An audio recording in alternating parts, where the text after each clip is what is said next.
네, 우리 오늘도 요한복음 말씀 이어서 보겠습니다. 요한복음 11장 1절부터 16절까지의 말씀입니다. 요한복음 11장 1절부터 16절까지의 말씀 보겠습니다. 1절부터 저와 같이 읽겠습니다. 어떤 병자가 있으니 이는 마리아와 그 자매 마르다의 마을 베다니에 사는 나사로라.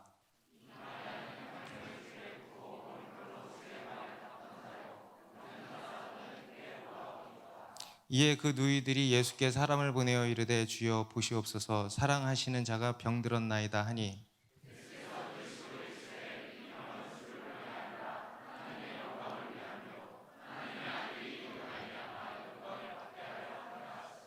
예수께서 본래 마르다와 그 동생 나사로를 사랑하시더니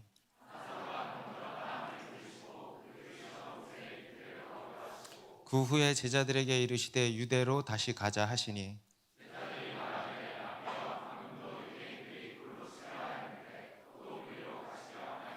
예수께서 대답하시되 낮이 12시간이 아니냐 사람이 낮에 다니면 이 세상의 빛을 봄으로 실족하지 아니하고 이 말씀을 하신 후에 또 이르시되 우리 친구 나사로가 잠들었도다 그러나 내가 깨우러 가노라.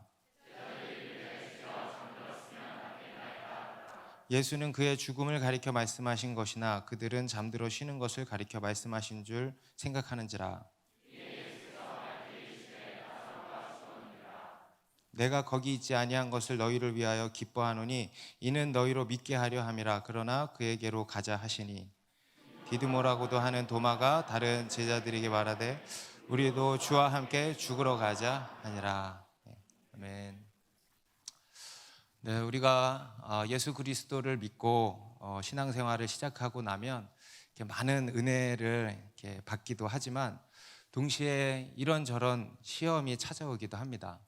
저도 이렇게 지난 저의 신앙생활을 이렇게 돌아보면 저희 교회에서 이제 처음 신앙생활을 시작을 해서 하나님을 인격적으로 만나고 알아가기 시작하면서 많은 은혜를 받았습니다. 그런데 그와 함께 이런저런 시험이 찾아오기도 했는데 제가 기억하는 저의 첫 번째 신앙의 회의를 느낀 것이 뭐냐면 여러분들도 그런 적 있죠?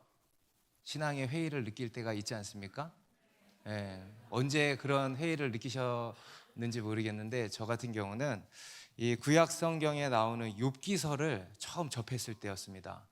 예, 되게 고급지죠 시험도. 예, 막 뭐가 안 되고 이런 게 아니고 성경을 읽다가 저는 성경에 욥기서가 있는 것을 그때 처음 알았고 처음 이제 접했습니다. 혹시 교회 오신 지 얼마 안 되신 분들은 욥기서가 뭔지 아마 모르실 텐데 간단히 설명을 드리면 욥기는 무슨 어떤 기구 이름이 아니고 욥이라고 하는 아주 훌륭한 신앙인의 이야기입니다. 하나님께서 이 욥이라고 하는 사람에게 아주 큰 고난을 허락을 하십니다. 그래서 자기 전 재산을 다 날리고 그리고 자기 자식들이 다 죽고 그리고 마지막으로 자기 건강까지 잃어버린 이런 이야기입니다. 그런데 이제 그 고난을 통해서 하나님을 더욱 알아가는 이런 믿음의 여정의 이야기가 이제 욥기서인데 이 초신자였던 저에게는 매우 큰 충격이었습니다. 굉장히 혼란스러웠죠. 이게 내가 아는 하나님이 맞나? 사랑의 하나님이 맞나? 하나님은 사랑이시라고 우리를 사랑하신다고 하시는데 어떻게 이러실 수 있나? 마치 이 하나님의 두 얼굴을 보는 것 같았습니다. 하나님은 사랑이시라고 하지만 욥기에 나오는 이 하나님만큼은 너무 무섭고 비인격적이고 좀 이상한 분으로 이제 보여진 것입니다. 그래서 한동안 이게 정말 소화가 잘 안 돼서 오래전 일이라서 제가 기억은 안 나지만 꽤 오랜 시간 이거 가지고 되게 씨름을 했던 기억이 있습니다. 그러다가 이제 시간이 지나면서 저도 모르는 새에 하나님을 만나고 하나님을 알아가면서 그 오해가 이제 지금은 다 풀리게 되었죠. 그런데 그 당시에는 이제 굉장히 저로서는 충격적이었던 이야기였습니다.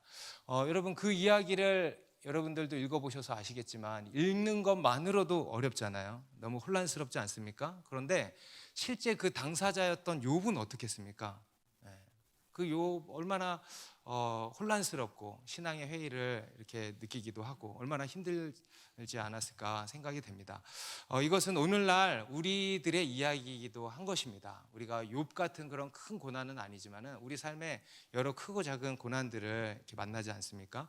그런데 우리 그리스도인에게 이 고난이 이제 그 자체로도 힘든 일이지만 더 힘든 것은 뭐냐 하면 이 신학적인 문제 때문에 이제 더 힘들고 혼란스러운 것이죠. 신학적인 문제 뭐냐 하면 하나님께서 왜 나에게 이런 일을 허락하신 걸까 하는 이런 의문입니다.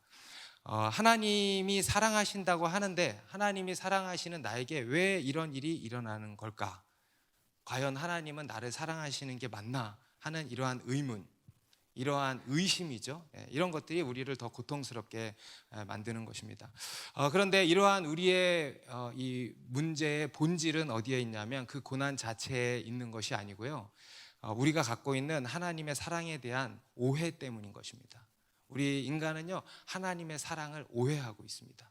그래서 이 하나님의 사랑에 대한 오해 때문에 이러한 질문들이 우리 가운데서 계속 올라오는 것입니다. 우리 그리스도인의 인생에 가장 궁극적인 목표가 있다면 아마도 하나님의 사랑을 알아가는 것이라고 하겠습니다. 하나님의 사랑을 알아가는 것. 여러분 알아가고 계십니까? 여러분 이것이 우리 신앙 여정의 이제 목표일 것입니다.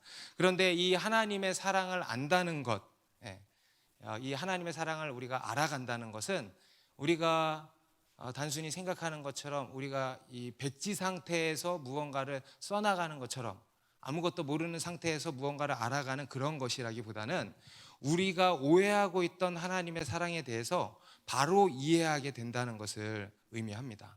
다시 말해서 하나님의 사랑에 대한 오해가 풀려가는 과정이라고도 할 수 있겠죠. 왜냐하면 여러분 안에 하나님의 사랑이 있어요, 없어요? 있죠. 하나님이 나를 사랑하신다고 한다는 것을 여러분들이 알고 믿고 있지 않습니까? 그렇죠? 그런데 문제는 뭐냐면 그에 대해서 우리가 많이 오해하고 있다는 것입니다. 다시 말해서 우리가 지극히 나 중심적으로, 인간 중심적으로 그 사랑을 생각하고 있다는 겁니다. 여러분 성경은 하나님은 사랑이시라고 말씀합니다. 아멘. 그런데 우리는 그것을 어떻게 받아들이냐면 사랑이 하나님이라고 생각을 많이 합니다.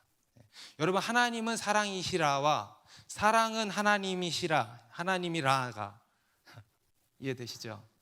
같아요, 틀려요? 많이 다르죠? 하나님은 사랑이시라와 사랑은 하나님이라는 완전히 다른 말입니다.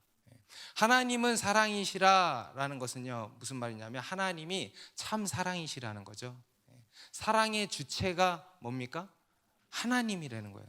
그런데 사랑이 하나님이라고 한다면 어떻게 되냐면 우리 인간이 정의 내리는 생각하는 사랑에 하나님을 끼워 맞추게 된다는 거예요.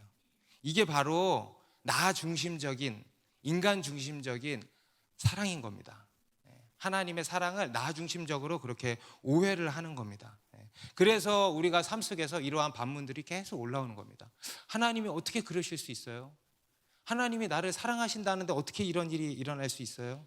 이러한 반문들이 계속 올라오는 겁니다. 오늘 본문의 이야기도 마찬가지입니다. 저는 오늘 이 본문에서 말씀하는 핵심은 다름 아닌 하나님의 사랑이라고 생각을 합니다. 오늘 본문은 요한복음에 이렇게 정선되어 기록된 예수님의 7가지 표적 중에서 맨 마지막 표적입니다. 맨 마지막 표적이면서 또한 가장 큰 표적이라고 할 수 있겠죠.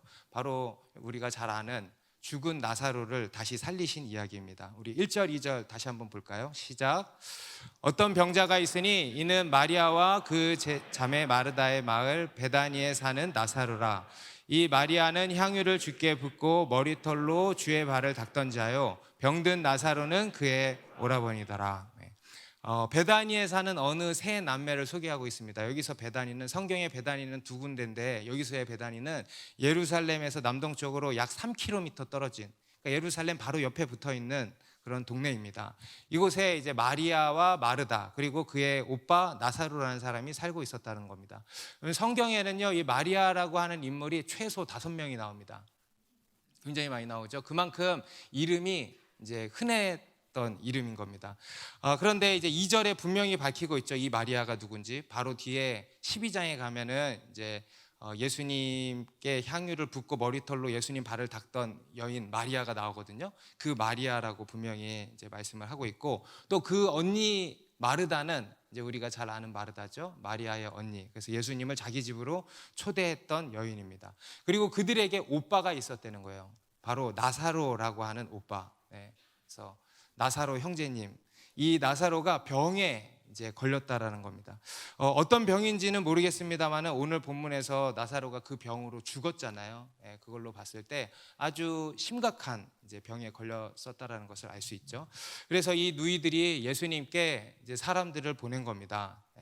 그래서 우리 3절에 보면 이에 그 누이들이 예수께 사람을 보내어 이르되 주여 보시옵소서 사랑하시는 자가 병들었나이다 하니, 이들이 예수께 와서 뭐라고 합니까? 주여 보시옵소서 사랑하시는 자가 병들었나이다. 여러분 다시 잘 들어보세요. 주여 보시옵소서 사랑하시는 자가, 주님이 사랑하시는 자가 병들었나이다. 어떻게 그럴 수 있죠? 라는 말이 생략된 것 같지 않습니까? 주님이 사랑하시는 자가 병들었나이다. 여러분 이것이 우리 그리스도인의 딜레마인 것입니다. 주님이 사랑하시는 자가 병들었다는 겁니다. 게다가 이 마리아와 마르다와 나사로는요, 주님과 아주 친분이 돈독했던 사람들이에요.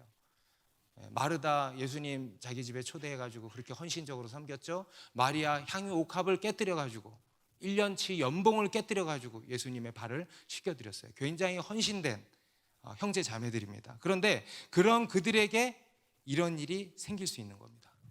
생긴 겁니다. 주님이 사랑하시는 자가 병들었다는 거예요. 어떻게 이런 일이 있을 수 있는가? 이것이 우리 그리스도인이 겪는 최대 딜레마, 최대 난제인 것입니다. 그렇지 않습니까? 주님이 우리를 사랑하신다고 하는데 어떻게 이런 일이 생길 수 있죠? 하는 이런 물음. 혹시 지금 이러한 질문을 품고 계신 분들이 있으실지 모르겠습니다.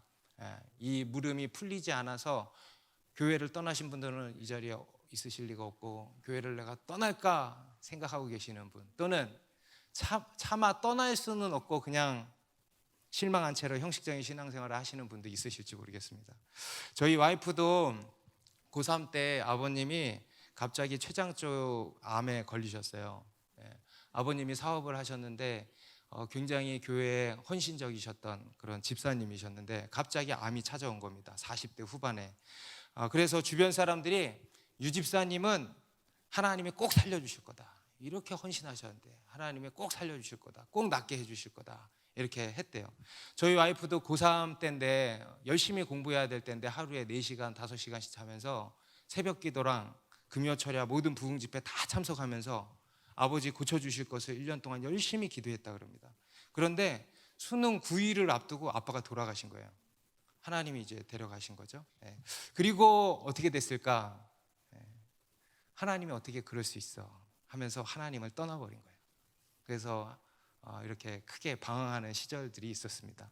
물론 지금은 그 모든 것이 다 해석돼서 풀렸죠. 그 일이 있고 나서 우리 장모님은 목회자의 길을 가시게 됐고 그냥 집안이 획가닥 다 바뀌어버렸어요. 장모님은 목회자로서의 생각 전혀 해본 적이 없는데 목회자의 길로 가시게 되고, 자기는 목사 사모가 돼서 사역을 하고 있고, 그리고 그 일로 외삼촌도 크게 실족해서 난 절대로 예수 안 믿으니까 나한테 예수 믿으라는 얘기 하지 마라 하신 분도 몇 해 전에 예수 믿고, 제가 얼마 전에 한번 얘기한 적 있죠. 지금은요 예수쟁이가 다 되셨어요. 그 짧은 시간에. 어떻게 해야 빨리 집사가 될 수 있나 막 이런, 어떻게 해야 집을 살 수 있나 이런 고민을 하시는 분이 어떻게 해야 집사가 될 수 있나 이런 고민을 지금 하고 계신데, 그러면서 모든 해석이 되고 오해가 이제 풀렸는데 여러분 그 당시에는 어떻겠습니까? 하나님의 사랑이라고는 조금도 볼 수가 없는 거예요. 하나님의 사랑이 이해가 안 되는 거예요. 하나님이 사랑하시는데 어떻게 이런 일이 있을 수 있나? 오늘 이들이 말하는 것처럼 주님이 사랑하시는 자가 병들었습니다. 주님이 사랑하시는 자가 죽었습니다. 어떻게 그럴 수 있습니까? 하는 이러한 물음이 올라온다는 것입니다. 여러분 이것이 우리 그리스도인의 최대의 난제인 겁니다. 하나님이 사랑하신다고 하는데 갑자기 질병이 찾아오는 겁니다. 하나님이 사랑하신다고 하는데 갑자기 실직을 당하는 겁니다. 하나님이 사랑하신다고 하는데 사업에 실패를 하는 겁니다. 사랑하는 가족을 잃는 겁니다. 등등 여러 고통스러운 일들을 우리가 만나게 되는 것입니다. 어떻게 그럴 수 있나 싶은 거죠.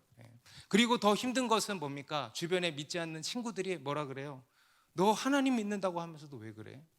네 삶은 왜 그래? 이렇게 이야기를 한다는 것이죠. 그러면서 우리가 하나님께 크게 실망하고 또 하나님을 떠나게 되는 일까지 생기는 것입니다. 하나님은 사랑이시라고 하는데 도대체 우리 인생에는 왜 이런 고통의 문제가 끊임없이 찾아올까? 여러분, 왜 그런 겁니까? 뭐 때문에 그런 겁니까? 맞아요. 우리의 죄 때문에 그런 거예요. 죄 때문에. 모든 우리가 겪는 고통의 문제, 질병을 비롯한 고통의 문제는요, 다 뭐 때문입니까? 우리 인간의 죄의 결과인 것입니다. 우리 인간의 죄 때문에 이러한 일들이 벌어지는 겁니다. 하나님께서 우리 인간의 죄 때문에 이러한 이 땅의 저주를 허락하시고 또 벌을 허락하신 것입니다. 사탄이 우리의 죄를 틈타 들어와서 우리를 죽이고 괴롭히고 파괴하고 한다는 것입니다. 이 땅에서 우리가 겪는 질병과 재난, 그 외에 우리가 겪는 여러 고통들이 있죠. 가난과 이런 것들이 다 그로 인해서 우리가 겪게 되는 일들입니다. 그런데 우리 인간은 그것을 가지고 누구 탓을 하는가 하면 하나님 탓을 하고 있다는 거예요. 하나님은 사랑이시라면서 어떻게 이런 일이 일어나? 그런데 여러분, 이런 일이 일어나는 이유는 뭐 때문이라고요? 우리 인간의 죄 때문인 것입니다. 하지만 그런 가운데에서도 우리 하나님께서는 죄로 뒤덮인, 망가질 대로 망가진, 그렇죠? 더럽혀질 대로 더럽혀진, 하나님을 떠나서 다른 이 세상과 노란할 대로 노란한 우리들, 그런 이 세상을 버리지 않으시고 끝까지 붙드셨습니다. 그리고 지금도 끝까지 하나님 품으로 돌아오기를 기다리고 계십니다. 여러분, 이것이 바로 하나님의 사랑인 것입니다. 요한복음 3장 16절에도 하나님이 세상을 이처럼 사랑하사 독생자를 주셨으니 이는 그를 믿는 자마다 멸망하지 않고 영생을 얻게 하려 하심이라. 여러분, 이것이 하나님의 사랑입니다. 그런데 우리는 이 사랑을 보지 못하고 우리 인생의 한 단면만 보는 것이죠. 이 세상의 어느 한 토막, 우리 인생의 어느 짤막한 한 토막만 바라보고 하나님을 섣불리 판단을 하고 단정을 짓는 것인데, 그러면 안 된다는 겁니다. 여러분, 우리는 전체를 봐야죠. 여러분, 퍼즐 있죠, 퍼즐. 그죠? 이 퍼즐 조각 이렇게 맞춰서 큰 그림을 맞추는 퍼즐. 여러분, 우리의 인생이 바로 그와 같습니다. 우리 인생에 일어나는 여러 크고 작은 일들이요, 이런 크고 작은 퍼즐 조각이에요. 그런데 여러분, 그 퍼즐 조각만 보면 우리 인생이 해석이 됩니까? 우리를 향한 하나님의 일이 보여집니까? 우리를 향한 하나님의 사랑을 우리가 알 수 있겠습니까? 모르는 것입니다. 그 퍼즐을 다 맞추었을 때 그 큰 그림 안에서 우리가 하나님의 사랑을 알 수 있고, 또 우리의 인생이, 또는 우리가 해석되지 않은 이 퍼즐 조각 하나가 해석이 되는 것입니다. 그러니까 모든 것을 합력하여 선을 이루시는 하나님을 우리 인생의 전체 그림을 통해서 알 수 있게 된다는 겁니다. 그래서 여러분, 오늘 본문을 통해서 하나님이 우리에게 주시는 첫 번째 메시지가 뭐냐면요, 하나님의 사랑을 믿으시기 바랍니다. 어떤 이해되지 않는 상황 속에서 우리가 할 일은요, 그 하나님의 사랑을 믿는 것입니다. 신뢰하는 것입니다. 우리 오늘 5절 말씀에도 보면 예수께서 본래 마르다와 그 동생과 나사로를 사랑하시더니 이렇게 말씀을 하고 있습니다. 예수님께서 본래 마르다와 그 동생과 나사로를 사랑하셨다. 여러분, 다 아는 사실이에요. 그죠? 그런데 이 다 아는 사실을 굳이 새삼스럽게 말씀을 하시는 이유가 뭐겠습니까? 이러한 상황에서도 하나님이 사랑하신다는 것을 분명히 믿으라는 것입니다. 우리 11절에서도 보면 이 말씀을 하신 후에 또 이르시되 우리 친구 나사로가 잠들었다. 나사로를 뭐라고 칭하십니까? 친구라 그래요. 친구. 마찬가지 사랑하는 관계예요. 그죠? 사랑하신다는 겁니다. 뒤에 우리 오늘 본문 뒤에 36절에도 보면은요, 이에 유대인들이 말하되 보라 그를 얼마나 사랑하셨는가 하잖아요. 그죠? 사람들이 얘기하는 겁니다. 사랑하셨다라는 거예요. 여러분, 이게 인간의 한계인 겁니다. 여러분, 우리 예수님은요, 사랑하십니다. 현재 진행형이고 또 미래적이에요. 사랑하실 겁니다. 사랑하셨다. 아, 얼마나 사랑하셨나. 그럼 지금은 사랑하지 않는다는 얘기 아니에요. 그게 아니라는 거예요. 지금 여러분 계속 오늘 본문에서 제가 아까 초두에도 말씀드렸잖아요. 오늘 본문의 핵심 주제는 하나님의 사랑이라고. 부활과 생명은 우리 다음 주 본문의 이제 핵심 주제가 되겠고, 오늘 본문의 주제는 하나님의 사랑이에요. 계속 사랑에 대해서 거듭 말씀하시잖아요. 예수님이 그들을 분명히 사랑하신다라는 겁니다. 사랑하셨다가 아니라는 거예요. 사랑하신다. 우리를 향한 하나님의 사랑은 완전하다. 그것을 의심하지 말고 믿으라는 것입니다. 그래서 여러분, 우리를 향한, 여러분을 향한 하나님의 사랑을 믿으시라는 것입니다. 우리 삶에 여러 고난들이 찾아와 있지만 그런 상황 속에서도요, 여러분, 하나님이 우리를 사랑하고 계십니다. 우리를 사랑하십니다. 우리가 그 사랑이 조금도 보이지 않을 수 있지만, 우리가 다 이해할 수 없지만 그 하나님의 사랑을 의심하지 말고 믿으시라는 것입니다. 심지어 이 하나님의 사랑은요, 죽음도 막을 수 없다고 말씀하고 있습니다. 우리에게 육신의 죽음이 찾아오잖아요. 하지만 그렇다 할지라도 이 하나님의 사랑은 여전하다는 겁니다. 왜냐? 우리 육신의 죽음이 끝이 아니기 때문입니다. 여러분, 우리 육신의 죽음이요, 종말이 아닙니다. 성경은 우리 육신의 죽음이 끝이 아니라고 분명히 말씀합니다. 오늘 본문의 이야기는 우리 인간의 죽음을 배경으로 하고 있습니다. 예수님께서 첫 번째 행하신 기적 기억나십니까? 물이 포도주로 바뀐 사건이죠. 그 배경이 어디입니까? 가나의 혼인잔치, 결혼식이었어요. 이번 주에도 우리 교회에 결혼식이 있죠. 결혼식이었어요. 기쁨이 넘치는 그런 자리입니다. 그런데 예수님의 마지막 기적의 배경은 어디냐? 무덤인 거예요. 참 의미가 깊죠. 인생의 애환이 담겨 있는 것입니다. 여러분, 우리 인생에 얼마나 많은 문제가 있습니까? 그렇죠? 여러 문제들이 있어요.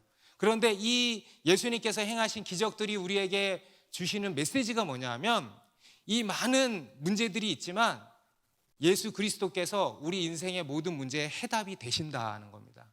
할렐루야. 심지어 죽음에 대해서도 해답이 되신다는 거예요. 할렐루야. 예수님은 우리 인생에 죽음을 비롯한 모든 문제에 해답이 되신다. 그것을 말씀하고 계시는 것입니다. 여러분, 예수님께서 수많은 설교를 하시지 않았습니까? 우리 공생의 기간 동안에. 그런데 퀴즈를 드리겠습니다. 예수님이 수많은 설교를 하셨는데 그 중에 딱 하나 찾아보기 힘든 설교가 하나 있어요. 어떤 설교인지 아세요? 오늘날 목사님들이 하는 여러 설교들이 있는데 그중 예수님께 없는 설교가 딱 하나 있습니다. 바로 장례식 설교가 없어요. 장례식 설교가 없다는 것입니다. 왜 없을까? 다 살려버리니까 없는 거예요. 멋지죠? 다 살려버리는 거예요. 무덤 앞에서 저는 장례식 설교를 하겠지만은, 예수님은 나는 부활이요 생명이니 나를 믿는 자는 죽어도 살겠고 무릇 살아서 나를 믿는 자는 영원히 죽지 아니하리라 하시면서 나사로야 나오라 하신 거예요. 멋있죠? 여러분, 믿으십니까? 실제임을 믿으십니까? 예수님은요, 무덤에서 우리를 불러내신다는 거예요.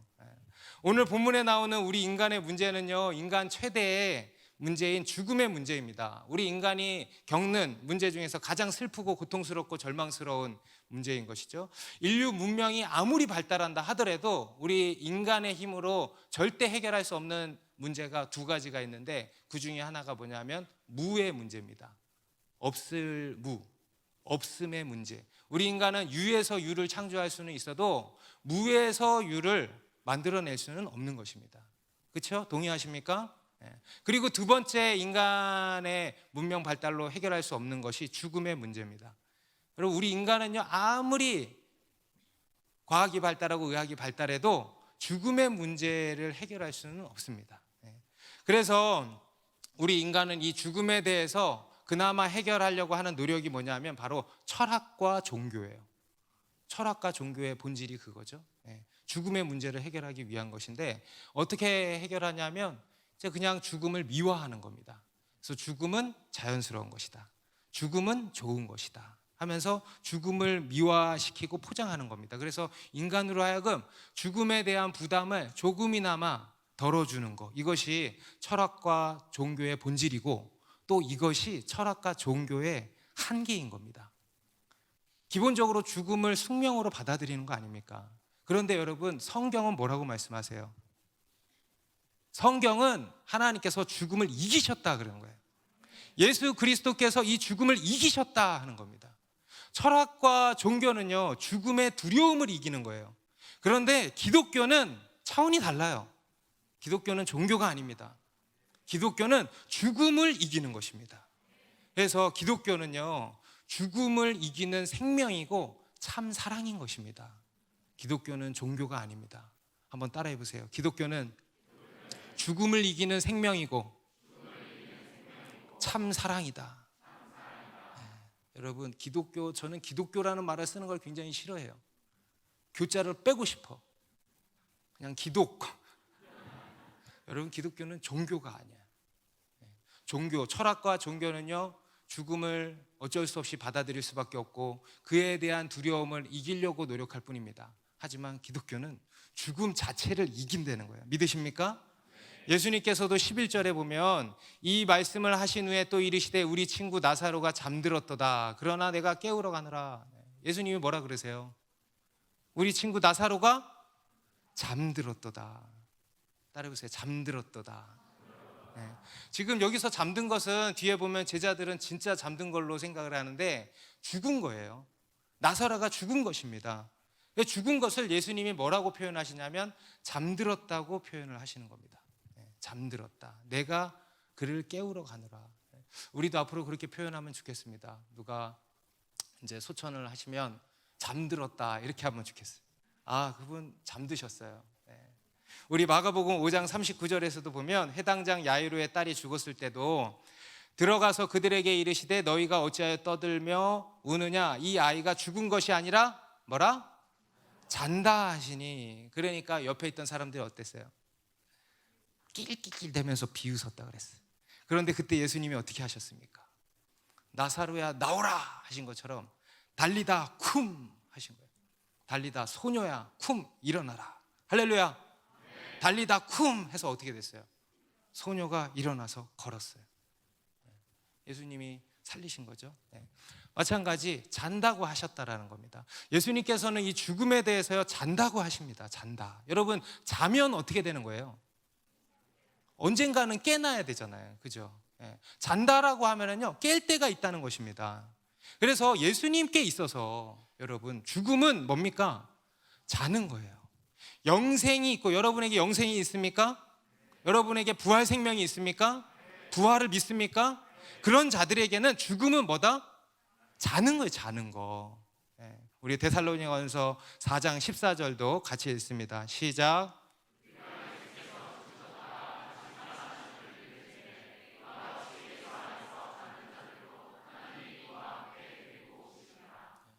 뭐라 그럽니까? 자는 자들, 죽음은 자는 것과 같다라는 것입니다. 그래서 우리가 예수 그리스도 안에 있으면은요, 이제 죽음은 더 이상 두려움의 대상이 아닙니다. 여러분, 자는 게 두려워요? 자는 게 두렵습니까? 아니죠. 그냥 막 자고 싶잖아, 그죠? 나 요새 너무 피곤해서 막 진짜 나 좀 더 자고 싶은데 좀만 기다려. 마음껏 잘 수 있어요. 이 땅에서 열심히 일합시다. 주님의 나라를 위해서. 죽음은 더 이상 부담스러운 게 아닌 겁니다. 죽음은 더 이상 두려움의 대상이 아닌 겁니다. 죽음은요, 영생이 없는 자들에게나 두려운 것입니다. 영생이 있고 부활이 있는 우리에게는 더 이상 두려운 것이 아닙니다. 우리 그리스도인은 죽음을 두려워하지 않는 자들입니다. 여러분, 이것이 바로 하나님의 사랑입니다. 이 죽음과 부활 생명에 대해서는 이제 다음 주 본문에서 구체적으로 이야기를 할 것입니다. 오늘은 이 하나님의 사랑에 좀 포커스를 맞추시면 좋겠습니다. 이 하나님의 사랑은요, 죽음을 이긴다는 겁니다. 우리를 향한 하나님의 사랑은 죽음을 이기는 사랑이다. 믿으십니까? 한번 따라해 보세요. 죽음을 이기는 사랑. 여러분, 하나님의 사랑을 신뢰하시기 바랍니다. 믿으시기 바랍니다. 우리가 하나님의 사랑을 신뢰할 수 있는 이유는요, 그 사랑은 죽음도 이기는 사랑이기 때문입니다. 죽음을 이긴다는 것은 뭐예요? 모든 것을 다 이긴다는 거예요. 우리 지난 셀브나에서도 읽으셨겠지만 로마서 8장 37절부터 39절 다시 한번 우리 읽어봅시다. 시작. 그러나 이 모든 일에 우리를 사랑하시는 이로 말미암아 우리가 넉넉히 이기느니라. 내가 확신하노니 사망이나 생명이나 천사들이나 권세자들이나 현재의 일이나 장래의 일이나 능력이나 높음이나 깊음이나 다른 어떤 피조물이라도 우리를 우리 주 그리스도 예수 안에 있는 하나님의 사랑에서 끊을 수 없으리라. 할렐루야. 그래서 여러분, 모든 상황 속에서 하나님의 사랑을 신뢰하시기 바랍니다. 죽음도 이기는 완전한 사랑이라는 거예요. 여러분, 우리에게 아무리 실패가 찾아오고 심지어 죽음이 찾아온다 할지라도, 그 어떤 일이 찾아온다 할지라도 여러분, 우리에게 영원한 실패는 없어요. 실패, 멸망이 올 수는 있어도 영원한 실패, 영원한 멸망은 없습니다. 죽음이 찾아올 수 있어도 우리에게 영원한 죽음 따위는 없습니다. 하나님의 사랑이 그 모든 것을 이기기 때문인 것입니다. 그래서 여러분, 그 하나님의 사랑을 믿으시기 바랍니다. 죽음의 두려움을 이겨내시기 바랍니다. 죽음을 두려워하지 마시기 바랍니다. 하나님의 사랑을 믿으시기 바랍니다. 그리고 두 번째로, 그렇게 하나님의 사랑을 신뢰하는 가운데서 우리가 특별히 신뢰해야 될 것이 있는데, 바로 하나님의 시간입니다. 하나님의 시간, 하나님의 타이밍. 우리에게 또 한 가지 어려운 문제가 바로 이것이겠죠. 여러분, 우리는요, 하나님의 시간, 하나님의 때를 신뢰하고 잘 기다릴 수 있어야 한다는 겁니다. 우리 6절에 보면 같이 읽습니다. 시작. 나사로가 병들었다 함을 들으시고 그 계시던 곳에 이틀을 더 유하시고. 지금 예수님이 사랑하시는 자가 병들었나이다 라는 소식을 들으셨습니다. 그러면 어떻게 하셔야 됩니까? 너무 사랑하는 친구인데 곧장 다른 사역 뒤로 제껴놓고 곧장 가셔야 될 거 아니에요. 그런데 지금 어떻게 하셨대? 그곳에 이틀을 더 유하셨다는 거예요. 이틀을. 지금 빨리 가셔서 고쳐줘도 시원찮을 판인데, 사랑하시는 자가 병들어서 빨리 가서 고쳐주셔도 시원찮을 판인데, 그래도 마리아 마르다가 시험에 들까 말까 할 것인데, 지금 바로 가시지를 않고 그곳에 이틀을 지체를 하신 겁니다. 주변에 지켜보는 사람들이 어떤 생각이 들었을까요? 예수님이 지금 왜 저러시지? 잘못 들으신 건가? 그냥 가볍게 생각하시는 건가? 왜 이러고 계시지? 하면서 답답해하지 않았겠습니까? 그리고 그러다가 어떻게 됐냐? 나사로가 죽어버린 거예요. 그리고 그 제사, 나사로가 죽은 것을 아시고 그 제사 출발을 하신 겁니다. 왜 그러신 걸까? 우리는 이제 답을 알고 있죠. 하나님의 어떤 뜻이 있으셨던 것입니다. 우리 4절에서 예고하셨던 것처럼 이 병은 하나님의 영광을 위함이라 그랬거든요. 그래서 하나님께서 죽은 나사로를 다시 살리시기 위해서 그렇게 하신 것이죠. 그래서 죽은 나사로를 다시 살리심으로 말미암아 하나님의 영광을 드러내시고 하나님의 아들의 영광도 드러내시고 예수 그리스도를 증거하시기 위한 목적으로 그렇게 이제 하신 것입니다. 우리가 살면서 힘든 문제 중에 또 하나가 바로 이겁니다. 시간의 문제입니다. 시간의 문제. 여러분, 우리의 시간은 항상 언제예요? 지금이에요. 지금. 특히 한국 사람은 장난 아니래요.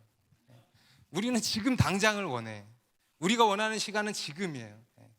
지금 당장 들어주시기를 구합니다. 물론 어떤 문제는 당장이라도 바로라도 응답을 해주시는 것들이 많이 있어요. 그런데 또 어떤 문제들은요, 그렇지 않고 오랜 시간을 기다리게 하시는 것들도 많습니다. 왜냐하면 하나님의 때 때문에 그래요. 하나님의 때가 있는 거예요. 하나님의 때, 하나님의 타이밍이 있는 겁니다. 그 시간을 통해서 하나님이 일하시는 게 있는 겁니다. 하나님은 시간을 통해서 일하시는 분입니다. 성경은 이 때와 시기의 문제는 철저히 하나님께 속했다고 말씀을 하고 있습니다. 우리 사도행전 1장 7절에도 보면 이르시되 때와 시기는 아버지께서 자기의 권한에 두셨으니 너희가 알 바 아니오. 여기서 때는 헬라어로 크로노스, 그리고 시기는 카이로스입니다. 하나님의 역사는 언제 일어납니까? 카이로스와 크로노스가 만날 때 일어나요. 그래서 여기서 때와 시기는 카이로스와 크로노스가 만나는 시점을 이야기하는 거예요. 그 시점이 누구에게 철저히 달렸다는 겁니까? 하나님의 권한에, 아버지의 권한에 두셨다, 달렸다라는 거예요. 너희가 알 바 아니다, 이건 하나님께 속한 문제라는 겁니다. 우리 잠언서 16장 9절도요 이런 유명한 말씀이 있죠. 같이 읽습니다. 사람이 마음으로 자기의 길을 계획할지라도 그의 걸음을 인도하시는 이는 여호와시니라. 우리 삶에 정말 많이 적용되는 말씀 아닙니까? 우리가 계획을 많이 합니다. 우리 인생의 계획을 짜고, 우리 주님의 어떤 사역을 할 때도 계획을 짜고 계획을 세웁니다. 그런데 그 걸음, 곧 그 실행은 누구에게 달렸다? 여호와께 달렸다는 겁니다. 그 걸음은 여호와께 달렸다는 거예요. 그 걸음, 곧 때와 시기에 대한 문제입니다. 때와 시기에 대한 문제는 철저히 하나님께 달렸다는 겁니다. 여러분들도 그러시겠지만 저도 이렇게 예수를 믿고 살아온 저의 삶을 이렇게 되돌아보면은요, 정말 이 하나님의 때에 대해서 참 많은 생각을 하게 됩니다. 그 당시에는 하나님이 왜 이리 응답이 더디시지? 내 어떤 진로에 대해서, 자녀에 대해서, 어떤 문제에 대해서 아니 왜 이리 지체를 하시지? 안 들어주실라 그러나? 하나님의 뜻이 아닌 건가? 왜 이리 질질 끄시지? 하면서 너무 답답하지 않습니까? 그런데 여러분 지나와 보면 어떻습니까? 항상 고백하게 되는 게 그때가 베스트 타이밍이었다. 가장 적기에 갈래비를 주셨어. 그 전에 주셨으면 상처를 너무 많이 받았을 것 같아요. 그리고 가장 적절한 때에 하나님이 응답을 다 해주신 것을 우리가 고백하게 됩니다. 우리 교회도 새 곳으로 이사를 오면서 이 다음 세대 교육을 생각하면서 성교원을 계획을 이제 했어요. 사람이 그 계획을 했어요. 그래서 내친 김에 그냥 한 번에 공사해가지고 원래 올 초에 오픈을 딱 시킬까 하는 생각이 있었습니다. 그런데 하나님의 인도하심이 없어. 걸음을 인도하시지를 않아. 여러분 그럼 갈 수 있어요? 없어요? 못 가는 거예요. 그래서 그래 아닌가 보다 9월 달로 연기를 했어. 근데 9월 달이 다 되어 가는데 인도하심이 없어. 그리고 오히려 이런저런 문제들이 발생해. 하나님의 때가 아닌 거예요. 그러다가 이제 하나님이 한 걸음 한 걸음 인도를 해주고 계세요. 그러니까 하나님의 계획하신 때는 이제 지금이었던 거예요. 그러면서 이제 3월로 제가 이제는 언제 하겠다라는 말을 하기가 굉장히 조심스러워요. 알아서들 들으세요. 아무튼 실제적인 걸음을 인도하시는 분은 하나님이신 겁니다. 때와 시기는 하나님께 달렸다라는 겁니다. 그리고 이 하나님의 때는 언제일 때가 참 많냐 하면 엔딩 타임에 역사하실 때가 참 많아요. 이런 말씀 드려서 죄송해요. 죽을 것 같을 때 벼랑 끝에서 역사하실 때가 참 많습니다. 이것은요 단순히 우리의 경험이 아니고요 성경의 이야기입니다. 아브라함과 사라에게 하나님이 아브라함 나이 75세 때 찾아오셔서 내가 너로 큰 민족을 이루겠다 비전을 주셨어요. 그리고 나서 한두 해, 길어야 한 서너 해 뒤에 이삭을 주신 게 아니에요. 25년 뒤에 그 나이 100세에 그 아내 사라의 나이 90세에 이삭을 주신 겁니다. 성경은 그에 대해서 뭐라고 말씀하냐면 그의 몸이 죽은 것 같을 때, 아기를 낳기에는 죽은 것 같은 때잖아요. 그죠? 그런 때 모든 인간적인 소망이 가능성이 끊어진 때 하나님께서 모세를 찾아가신 타이밍도 언제입니까? 자기는 40세라고 생각을 했어요. 근데 하나님이 언제 찾아오셨어요? 80세에 찾아오셨어요. 80세 다 늙어 빠져서 그 안에 모든 소망 다 끊어졌어. 내가 이스라엘을 구원할 그런 자다라고 하는 그러한 자기 정체성이고 뭐고 나발이고 다 날아갔어. 그냥 미디안 광야에서 그냥 목자로 양치는 자로 그냥 살아갈 그때, 인생의 가장 밑바닥에 있을 때, 그때 하나님이 불러내신 거예요. 여러분 요셉도 하나님께 꿈을 받았습니다. 꿈을 꿨잖아요. 그래서 하나님이 내 삶에 뭔가 특별하게 나를 사용하시겠구나 라는 꿈을 갖고 있었어요. 그런데 어떻게 됐어요? 감옥에 갇히고 노예로 팔려가고 감옥에 갇히고 그러면서 십수년이 지났어. 꿈은 무슨 개꿈이었나 보다. 분명히 그렇게 생각했을 겁니다. 다 잊혀졌을 겁니다. 그리고 그때 모든 것을 다 잊고 있을 때 하나님이 불러내신 겁니다. 오늘 본문에 이 나사로를 다시 살리신 이 이야기에서도요, 17절 뒤에, 오늘 본문 뒤에 바로 뒤에 17절에 보면 나사로가 무덤에 있은 지 이미 나흘이래. 나흘. 그래서 뒤에 가서 보니까 냄새가 나기 시작했다는 거예요. 시체가 썩기 시작한 것입니다. 여러분, 의학적으로 완전 불가, 그죠? 인간적인 가능성 제로예요. 아무런 소망이 없는, 다 끊어진 그때 나사로야 나오라, 나사로를 불러내신 것입니다.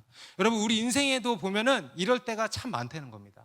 하나님이 일하시는 타이밍이 보면은요, 기가 막힐 때가 정말 너무 많아요. 우리가 볼 때는 이때일 것 같은데 이때는 아무런 소식이 없다가 아무런 소망이 없고 전혀 생각지 못하는 그때에 하나님이 딱 일하시는 거예요. 그리고 돌아보면 그때가 가장 베스트 타이밍이라는 생각을 하게 된다는 겁니다. 그 시간 동안 하나님이 일을 계속 하신다는 겁니다. 무슨 일을 하실까? 우리를 만드시는 거예요. 여러분, 하나님이 아브라함에게 20년의 시간을 주신 이유가 뭘까요?